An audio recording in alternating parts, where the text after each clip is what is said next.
Hi everyone, it's Stephen here. Today in this video, I'm going to be showing you how you can find your ideal buy-to-let property investment area in about 32 seconds. I'm going to be focusing on areas for those of you that have got a budget of around £30,000 to get started. On top of the area, I'm going to be showing you two properties from this research that you can buy now on the market. One is 61 grand and the other was advertised for £80,000. And these would be great potentials as buy-to-let investments and a way that you can potentially manufacture some profits as well, so you can go again. So we're going to be using a software tool called Property Data. This comes with a free 14-day trial and you can get the link to it below in the description, which gives you $150 credit split between you and me. This is the tool that I use especially for residential properties when I'm looking at buy-to-let areas. And that's why I wanted to share this with you today about an extra tool that not everyone might know about. And this is something that I use and I only recommend stuff that I use. So let's go. So we go down to postcode data. Then we click on filter, add a filter. We want to pick average asking 3-bed. If we've got £30,000 as our deposit, we can kind of be looking up to around 100 grand. So 25 grand as our deposit, 5 grand for legals and stamp duty and that type of stuff. I'm going to put 120 grand down though, because this way we're going to see more information and then we can filter back down a bit. And these are just average prices, so I'm putting something slightly above what it should be. Because you always want to give yourself a bit of wriggle room. And then from this list, we can then just put average yield. We're going to then sort that by average yield. And this way then we can see at the top there, which areas have got the highest yield. What we can see is we've got average asking price for a 3-bed property. That's kind of the ideal kind of buy-to-let investment property that we want to be going for. We've then got how many sales per month is there, what's the rent per month that can be potentially achieved, and based on that, that's the yield. What's the growth over 5 years, what's that looking like? And then what's the crime rate per 1,000 people? How big's the population in that postcode, and what's the average household income and which region of the UK it's in. So this is all good information. You can customize these columns and you get 10 columns that you can pick at any one time. So you can add and take away what you want, but these are the ones how I like to have it set up. We want the most amount of money in the least amount of time for the least amount of risk and least amount of aggravation.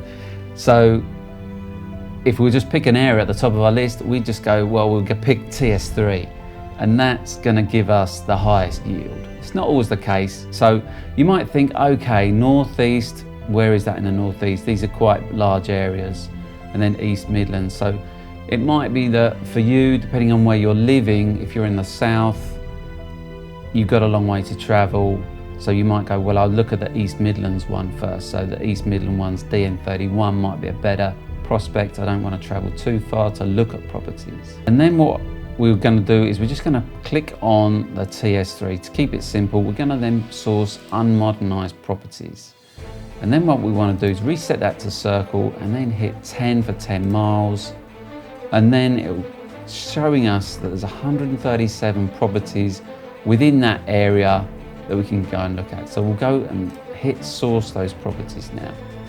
So then I'll just quickly make this a list view rather than just looking at pictures, looking at the numbers. We let the numbers dictate to us what we want to be doing and also like the type of property. So we can easily, quickly see here now. We can see the postcode, see which ones are in TS3. We can see the type, so the semi-detached, terrace, detached, all those different properties, the number of bedrooms and the asking price for it.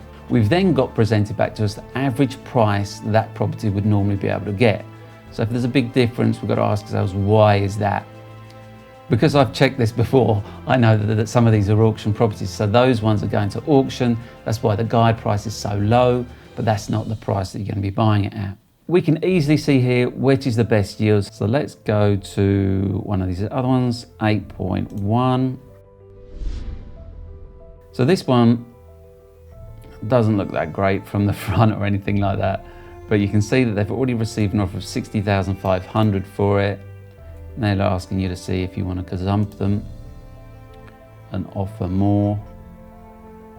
But again, 60 grand. So we put in 120 grand, but we're looking at properties at 60 grand, need doing up. This is the perfect type of unmodernised property that you want to be looking for, because it's got a kitchen in there, it's got a bathroom in there, which means you can get a buy-to-let mortgage probably on that, even though the windows are boarded up.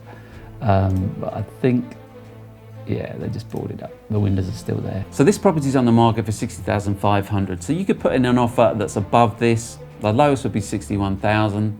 That probably might not cut the mustard either. You might need to go higher than that for them to change who they're currently with, depending on how far down the line they are. They might use it as a way to just get their current buyer up as well. So bear that in mind if you're ever trying to gazump people. Stamp duty is around £1,830. Legal fees about 500, and let's say that the fees are around £1,000. So all up, that's going to cost us £18,580 down out of our cash. Leaves us a refurb budget of around £11,000 to do the property up. Because we're going to add some value to this property, I wouldn't fix the mortgage. I would get a variable rate mortgage initially and look to refinance it down the track after 6 months or so, however long it takes you to fix it up. So that means we'll get a discounted variable rate mortgage that's available right now at 2.49%. That equals £94.93 for the buy-to-let mortgage. So we're going to have some property management fees. This is going to cost us 15% because it's not going to necessarily be where we live, and we might not want the aggravation of dealing with tenants. So that's going to be £77. Then we've got insurance and vacancy, and I'm allowing 10% for that, which is going to be £52 a month. Then we've got maintenance and repairs, and that's going to be £52, another 10% allocated to that. So all up, that's going to cost us £275 in expenses a month, which leaves us cash back of £240 per calendar month, which gives us a cash on cash return of 9.73% after refurb costs. So let's have a look at one of these properties. Let's look at this one on David Road, Stockton-on-Tees. This is a semi-detached property. It's 2 beds. So it's not ideal, but average 2-bed asking price is 103 grand. This is up for 80. Needs some work doing to it, but it's kind of habitable. You get a buy-to-let mortgage on this one, no problem. And there's an opportunity, just looking at the floor plan, to improve that. You could even put potentially the bathroom downstairs and make a 3rd bedroom upstairs, or make another bedroom downstairs / study, and move the kitchen into the dining room, open between the lounge and the dining room to make that one big lounge, dining, kitchen area if you wanted to. But you could definitely open up between the kitchen and dining room if you kept it like that. Anyway, there's lots of scope for different stuff on here. With property 2, we're going to make a below ask offer. Never pay full asking price if you can help it. So they want 80 grand for this one. Let's say that we agreed a price of £75,000 for this one. Property data is telling us that the average rent in this area is £620 per calendar month. So let's say that's what we can get for this property. So with this one, we're going to have to put cash down of 25%, which is £18,750. We're also going to have stamp duty costs, which is £2,250. Legal fees of £500, and we're going to have bank fees of £1,300 on this particular one. So that means all up, we're going to have £22,800 down. So that means we'll have a buy-to-let mortgage of £56,250, 75% loan to value, and we're going to have about 7k to refurb this one. This one didn't need as much work, just moving some walls around, maybe a new kitchen, and doing some painting. Kind of a general refresh. So I think that could be achievable within that 7 grand. So expenses then with this one would be, we'd have a fixed rate buy-to-let mortgage over 5 years. We're adding some value to it. You could refinance it, but for this example, I'm just going to show you if you don't refinance it and you just did that light refurb and you rented it as is. Because you're doing some renovation work on it, you might be able to get some more rent for it even after you've done this work to it, because it will look nice and new. But let's assume it's still 620. So we've got a fixed rate mortgage of 3.16% that's available right now. That's going to cost us £148 per calendar month. We then got a 15% fully managed fee, which is going to cost us £93 a month, 10% insurance and vacancy allocation, which is 62 quid. And then we've got maintenance and repairs allocation, which is another 10%, which is another £62. So that leaves us with a grand total of £334 per calendar month that this is going to be costing us. So then our cash back is going to be £255, which leaves us a cash on cash return of 10.26% after the refurb work. So I hope you've learned something new today, and that's given you some inspiration and motivation. You can still make deals happen in the current market conditions. So if you're interested in property data, we both get to share £150 credit. So there's no more incentive for me than there is for you. I'm merely sharing something that I actually use, and I hope that you can benefit from it as well. There's a free 14-day trial. Link is in the description below, so go and check that out if you've never heard of it before. But there's a problem. You may not know how to buy your first investment property, and that's why you need to go and watch this video next, where I explain to you how you can buy your first investment property from start to end. So go and check that video out right now. Thanks so much for watching. I really do appreciate it, and I'll see you next time.